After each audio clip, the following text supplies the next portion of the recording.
ఉపాధ్యాయులు వేదిక అలంకరించాల్సిన కోరుతున్నాం. అలాగే మన ప్రైమరీ హెచ్ఎం గారిని కృష్ణమూర్తి గారిని కూడా వేదిక అలంకరించాల్సిన కోరుతున్నాం. అలాగే మిగతా నా తోటి ఉపాధ్యాయులు అందరూ కూడా వేదిక అలంకరించవలసిందిగా కోరుతున్నాం. అలాగే సభ కార్యక్రమం మొదలవుతుంది.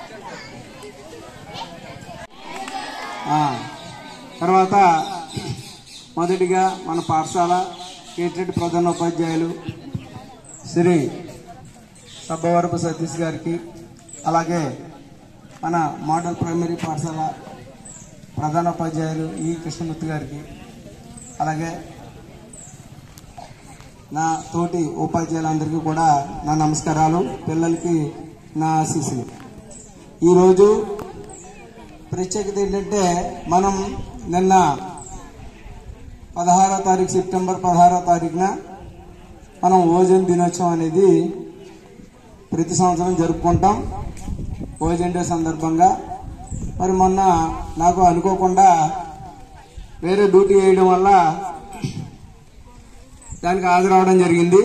దానికోసం ఈరోజు జరుపుకోవడం అనేది జరుగుతుంది. మరి అసలు ఓజోన్ దినోత్సవం అంటే ఏంటి, ఎందుకు జరుపుకోవాలి, దీన్ని ఓజోన్ గురించి 2 స్కిట్స్ వేయడం అనేటువంటిది జరుగుతుంది. పిల్లలు నాటికలు వేస్తారు. ఆ తర్వాత ఏకపాత్రాభినయం ఓజోన్ పొర గురించి ఒకటి ఉంటది. తర్వాత బహుమతి ప్రధానోత్సవం ఉంటది. నెక్స్ట్ లాస్ట్ లో పపెట్రీ సాంగ్ ఒకటి ఉంటది మొక్కల గురించి. ఇది కార్యక్రమం యొక్క షెడ్యూల్స్. ఇందులో భాగంగా మొదటిగా మనం ఓజోన్ గురించి తెలుసుకోవడం. ఎక్కడ ఉంటది? మేఘాల పైన. అంటే ఇది భూమికి పైన సూర్యుడు ఉన్నాడు కదా. భూమికి సూర్యునికి మధ్యలో ఉన్నటువంటి వాతావరణాన్ని 5 పొరలుగా విభజించారు. ఎన్ని పొరలు? 5 పొరలుగా విభజించారు. అందులో ఒకటి ట్రోపో ఆవరణం. ఏంటిది? ట్రోపో ఆవరణం మొదటి పొర. అంటే భూమికి ఇలా ఆవరించి ఉంటుంది అన్నమాట, మనకు కనబడదు. రెండో పొర స్ట్రాటో ఆవరణం. ఏంటిది? స్ట్రాటో ఆవరణం. మూడో పొర మీసో ఆవరణం, అంటే మీసోస్పియర్ అంటాం. ఫస్ట్దేమో ట్రోపోస్పియర్, రెండోది స్ట్రాటోస్పియర్, మూడోది మీసోస్పియర్, నాలుగోది థర్మోస్పియర్, ఐదోది ఎగ్జోస్పియర్. అంటే 5 పొరలుగా విభజించడం జరిగింది. ఇందులో ఫస్ట్ లేయర్ ఏంటన్నాం? ట్రోపోస్పియర్. నుంచి 50 కిలోమీటర్ల పరిధిలో ఓజోన్ అనేటువంటి ఒక పొర ఉంటుంది అన్నమాట. అందులో ఓజోన్ అనే వాయువు అక్కడ నిల్వ ఉంటుంది అన్నమాట. ఆ నిల్వ ఉండడం వల్ల మన భూమికి సూర్యుడి నుంచి వచ్చేటువంటి కిరణాలు భూమి పైన పడకుండా ఆ లేయర్ ఆపుతుంది అన్నమాట. ఆ లేయరు ఈ గొడుగు మాట మనం ఇప్పుడు అనుకున్నది. అర్థమైందా? స్ట్రాటోస్పియర్ లో ఉన్నటువంటి ఆ 15 కిలోమీటర్ల నుంచి 50 కిలోమీటర్ల మందంగా ఉన్నటువంటి ఆ పొర ఓజోన్ పొర. ఏంటిది?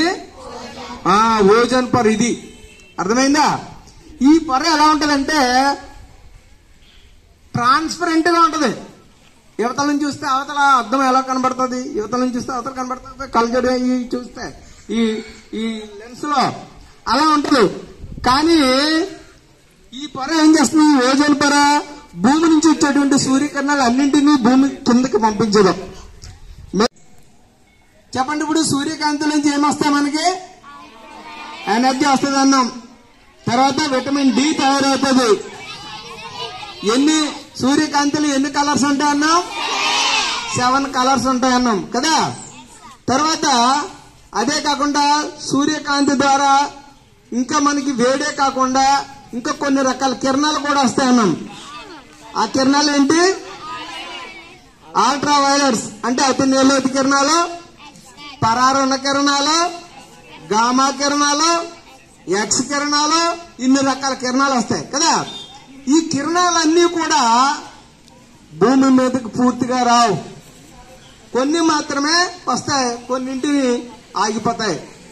ఇప్పుడు మనకి గమనిస్తే భూమి మీదకి చూడండి, జాగ్రత్తగా అబ్జర్వ్ చేయాల.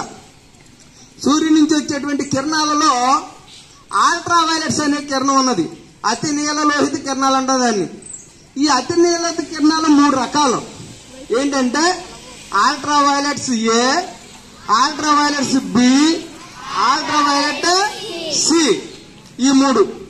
ఇందులో ఏ కిరణాలు ప్రమాదాన్ని కలిగిస్తాయి మనకి అంటే అల్ట్రావైలెట్, చెప్పాలా, అల్ట్రావైలెట్ బి ప్రమాదాన్ని కలిగిస్తాయి.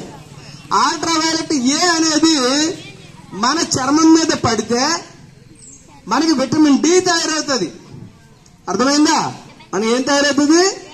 విటమిన్ డి అనేది తయారవుతుంది. అల్ట్రావైలెట్స్ ఏ గానీ మన చర్మం మీద పడితే, ఓకే చెప్పాలా, అల్ట్రావైలెట్స్ మనకి భూమి మీదకి వచ్చేస్తాయి. భూమి మీదకి వస్తే మన చర్మం మీద పడితే చర్మ క్యాన్సర్ వచ్చేస్తుంది. అర్థమైందా? చర్మ క్యాన్సర్ వచ్చేస్తుంది మన చర్మం మీద పడితే ఆ కిరణాలు. అల్ట్రావైలెట్స్ బి అనేటువంటి కిరణాలు చర్మం మీద పడితే మనకి చర్మ క్యాన్సర్. మొక్కలలో డిఎన్ఏ, మొక్కలలో జన్యువుల్లో మార్పులు వచ్చేస్తాయి.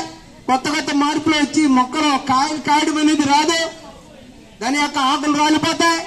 ఫలితంగా మొక్క అభివృద్ధి చెందో, దానివల్ల మనకి ఆహారం అనేది ఉండదు. అంత ప్రమాదకరం. అందువల్ల అటువంటి ఈ ఓజోన్ పొరని మనం రక్షించుకోవాలి. మరి రక్షించుకోవాలంటే ఏం చేయాలి?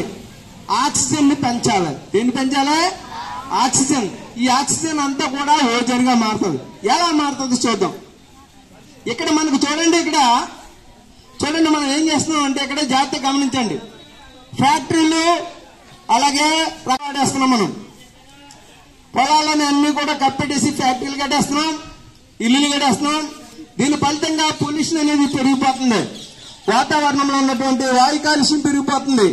మరి ఇక్కడ అలాగే విమానాల నుంచి, అలాగే రాకెట్ల నుంచి, జెట్ విమానాల నుంచి కూడా రకరకాల వాయువులు విడుదలయ్యి ఓజోన్ పొర కరిగిపోవడానికి కారణమవుతుంది. ఏంటి ఆ వాయువులు? మనం ఉపయోగించేటువంటి స్ప్రేల వల్ల, సెంట్ల వల్ల, అలాగే ఫ్రిడ్జ్లు, ఏసీలని ఎక్కువగా ఉపయోగించుకోవడం వల్ల వాటి నుంచి హైడ్రోక్లోరో కార్బన్స్ అనేటువంటి ఎక్కువ విడుదలవుతున్నాయి. ప్రియాన్ అనే వాయు విడుదలవుతుంది. అదే కాకుండా ఈ వాహనాల పొగలోంచి కూడా ఎక్కువ శాతం హైడ్రోక్లోరో కార్బన్స్ అనేటువంటి ఎక్కువ విడుదలవుతున్నాయి. సిఎఫ్సి, క్లోరో ఫ్లోరో కార్బన్స్ అని అంటాం అవి.